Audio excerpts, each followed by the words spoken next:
When you, an Israelite warrior, take the field against your enemies, and your God Adonai delivers them into your power, and you take some of them captive, and you see among the captives a beautiful woman, and you desire her, and would take her into your household as your wife, you shall bring her into your household, and she shall trim her hair, par her nails, and discard her captive's garb. She shall spend a month's time in your household, lamenting her father and mother. After that you may come to her, and thus become her husband, and she shall be your wife. Then, should you no longer want her, you must release her outright. You must not sell her for money, since you had your will of her. You must not enslave her. If a householder has 2 wives, one loved and the other unloved, and both the loved and the unloved have borne him sons, but the firstborn is the son of the unloved one, when he wills his property to his sons, he may not treat as firstborn the son of the loved one in disregard of the son of the unloved one who is older. Instead, he must accept the firstborn, the son of the unloved one, and allot to him a double portion of all he possesses, since he is the first fruit of his vigor, the birthright is his due. If a householder has a wayward and defiant son who does not heed his father or mother, and does not obey them even after they discipline him, his father and mother shall take hold of him and bring him out to the elders of his town and the public place of his community. They shall say to the elders of his town, "This son of ours is disloyal and defiant.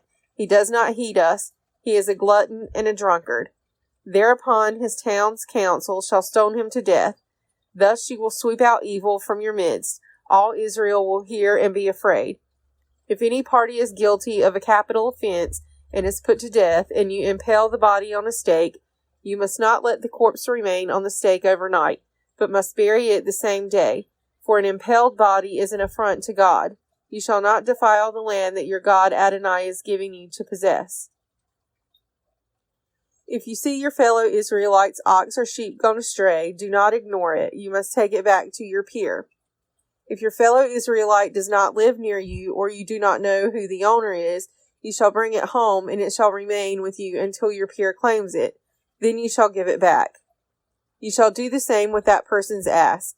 You shall do the same with that person's garment, and so too shall you do with anything that your fellow Israelite loses and you find. You must not remain indifferent. If you see your fellow Israelite's ass or ox fallen on the road, do not ignore it. You must raise it together. A woman must not put on man's apparel, nor shall a man wear woman's clothing, for whoever does these things is abhorrent to your God Adonai. If along the road you chance upon a bird's nest in any tree or on the ground with fledglings or eggs, and the mother sitting over the fledglings or on the eggs, do not take the mother together with her young. Let the mother go and take only the young, in order that you may fare well and have a long life. When you build a new house, you shall make a parapet for your roof, so that you do not bring blood guilt on your house if anyone should fall from it. You shall not sow your vineyard with the second kind of seed, else the crop from the seed you have sown and the yield of the vineyard may not be used. You shall not plow with an ox and an ass together. You shall not wear cloth combining wool and linen. You shall make tassels on the 4 corners of the garment with which you cover yourself. A householder takes a woman as his wife and cohabits with her. Then he takes an aversion to her, and makes up charges against her and defames her, saying, "This is the party I took to wife, but when I approached her I found that she was not a virgin." In such a case the girl's father and mother shall produce the evidence of the girl's virginity before the elders of the town at the gate. And the girl's father shall say to the elders, "To this party I gave my own daughter to wife, but he has taken an aversion to her. So he has made up charges, saying, I did not find your daughter a virgin. But here is the evidence of my daughter's virginity." And they shall spread out the cloth before the elders of the town. The elders of that town shall take that party and flog him, and they shall fine him 100 shekels of silver and give it to the girl's father, for that householder has defamed a virgin in Israel. Moreover, she shall remain his wife. He shall never have the right to divorce her. But if the charge proves true, the girl was found not to have been a virgin, then the girl shall be brought out to the entrance of her father's house, and her town's council shall stone her to death, for she did a shameful thing in Israel, committing fornication while under her father's authority. Thus you will sweep away evil from your midst. If a man is found lying with another man's wife, both of them, The man and the woman with whom he lay shall die. Thus you will sweep away evil from Israel. In the case of a virgin who is engaged to someone, if another man comes upon her in town and lies with her, you shall take the two of them out to the gate of that town and stone them to death. The girl, because she did not cry for help in the town, and the man, because he violated his neighbor's wife. Thus you will sweep away evil from your midst. But if the man comes upon the engaged girl in the open country, and the man lies with her by force, only the party who lay with her shall die. But you shall do nothing to the girl. The girl did not incur the death penalty, for this case is like that of one party attacking and murdering another. He came upon her in the open. Though the engaged girl cried for help, there was no one to save her. If a man comes upon a virgin who is not engaged, and he seizes her and lies with her, and they are discovered, the party who lay with her shall pay the girl's father 50 shekels of silver, and she shall be his wife. Because he has violated her, he can never have the right to divorce her. No householder shall take his father's former wife as his own wife, so as to remove his father's garment. No man whose testes are crushed or whose member is cut off shall be admitted into the congregation of Adonai.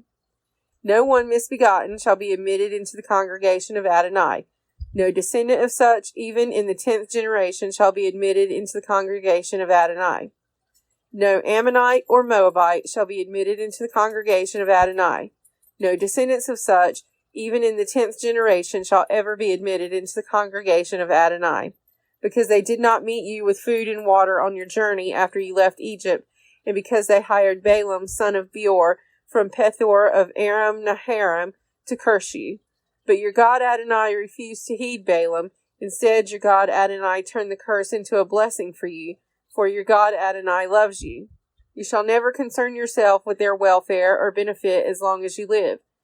You shall not abhor an Edomite, for such is your kin. You shall not abhor an Egyptian, for you were a stranger in that land. Children born to them may be admitted into the congregation of Adonai in the 3rd generation. When you men go out as a troop against your enemies, be on your guard against anything untoward. If anyone among you has been rendered impure by a nocturnal emission, he must leave the camp, and he must not re-enter the camp. Toward evening he shall bathe in water, and at sundown he may re-enter the camp. Further, there shall be an area for you outside the camp where you may relieve yourself. With your gear you shall have a spike, and when you have squatted you shall dig a hole with it and cover up your excrement. Since your God Adonai moves about in your camp to protect you and to deliver your enemies to you, let your camp be holy. Let God not find anything unseemly among you and turn away from you. You shall not turn over to the master a slave who seeks refuge with you from that master. Such individuals shall live with you in any place they may choose among the settlements in your midst, wherever they please. You must not ill-treat them. No Israelite woman shall be a prostitute, nor shall any Israelite man be a prostitute. You shall not bring the fee of a whore or the pay of a dog into the house of your God Adonai in fulfillment of any vow, for both are abhorrent to your God Adonai. You shall not deduct interest from loans to your fellow Israelites, whether in money or food or anything else that can be deducted as interest. But you may deduct interest from loans to foreigners. Do not deduct interest from loans to your fellow Israelites, so that your God Adonai may bless you in all your undertakings in the land that you are about to enter and possess. When you make a vow to your God Adonai, do not put off fulfilling it, for your God Adonai will require it of you, and you will have incurred guilt, whereas you incur no guilt if you refrain from vowing. You must fulfill what has crossed your lips and perform what you have voluntarily vowed to your God Adonai, having made the promise with your own mouth. When you enter a fellow Israelite's vineyard, you may eat as many grapes as you want until you are full, but you must not put any in your vessel. When you enter a fellow Israelite's field of standing grain, you may pluck ears with your hand, but you must not put a sickle to your neighbor's grain. A man takes a woman into his household as his wife and becomes her husband. She fails to please him because he finds something obnoxious about her, and he writes her a bill of divorcement, hands it to her, and sends her away from his house. She leaves his household and becomes the wife of another man. Then this latter man rejects her, writes her a bill of divorcement, hands it to her, and sends her away from his household, or the man dies who had last taken her as his wife. Then the first husband who divorced her shall not take her into his household to become his wife again, since she has been defiled, for that would be abhorrent to Adonai. You must not bring sin upon the land that your God Adonai is giving you as a heritage. When a man has newly taken a woman into his household as his wife, he shall not go out with the army or be assigned to it for any purpose. He shall be exempt 1 year for the sake of his household, to give happiness to the woman he has taken. A hand mill or an upper millstone shall not be taken in pawn, for that would be taking someone's life in pawn. If a party is found to have kidnapped and then enslaved or sold a fellow Israelite, that kidnapper shall die. Thus you will sweep out evil from your midst. In cases of a skin affection, be most careful to do exactly as the Levitical priests instruct you. Take care to do as I have commanded them. Remember what your God Adonai did to Miriam on the journey after you left Egypt. When you make a loan of any sort of your compatriot, you must not enter the house to seize the pledge. You must remain outside while the party to whom you made the loan brings the pledge out to you. If that party is needy, you shall not go to sleep in that pledge. You must return the pledge at sundown, that its owner may sleep in the cloth and bless you, and it will be to your merit before your God Adonai. You shall not abuse a needy and destitute laborer, whether a fellow Israelite or a stranger in one of the communities of your land. You must pay out the wages due on the same day before the sun sets, for the worker is needy and urgently depends on it, else a cry to Adonai will be issued against you, and you will incur guilt. Parents shall not be put to death for children, nor children be put to death for parents. They shall each be put to death only for their own crime. You shall not subvert the rights of the stranger or the fatherless. You shall not take a widow's garment in pawn. Remember that you were a slave in Egypt, and that your God Adonai redeemed you from there. Therefore do I enjoin you to observe this commandment. When you reap the harvest in your field, and overlook a sheaf in the field, do not turn back to get it.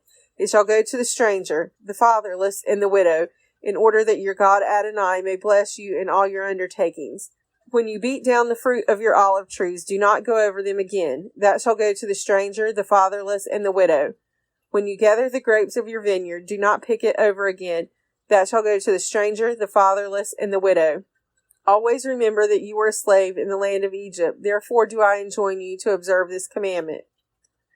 When there is a dispute between two parties, and they go to law, and a decision is rendered, declaring the one in the right and the other in the wrong, if the guilty one is to be flogged, the magistrate shall have the person lie down and shall supervise the giving of lashes by count as warranted by the offense.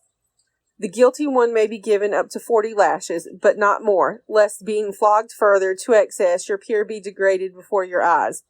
You shall not muzzle an ox while it is threshing. When brothers dwell together, and one of them dies and leaves no offspring, the wife of the deceased shall not become that of another party outside the family. Her husband's brother shall unite with her. He shall take her as his wife and perform the levir's duty. The first child that she bears shall be accounted to the dead brother, that his name may not be blotted out in Israel. But if that party does not want to take his brother's widow to wife, his brother's widow shall appear before the elders in the gate and declare, My husband's brother refuses to establish a name in Israel for his brother. He will not perform the duty of a levir. The elders of his town shall then summon him and talk to him. If he insists, saying, I do not want to take her, his brother's widow shall go up to him in the presence of the elders, pull the sandal off his foot, spit in his face, and make this declaration. Thus shall be done to the man who will not build up his brother's house. And he shall go in Israel by the name of the family of the unsandaled one. If two parties are fighting, one man with another, and the wife of one comes up to save her husband from his antagonist, and puts out her hand and seizes him by his genitals, you shall cut off her hand, show no pity. You shall not have in your pouch alternate weights, larger and smaller.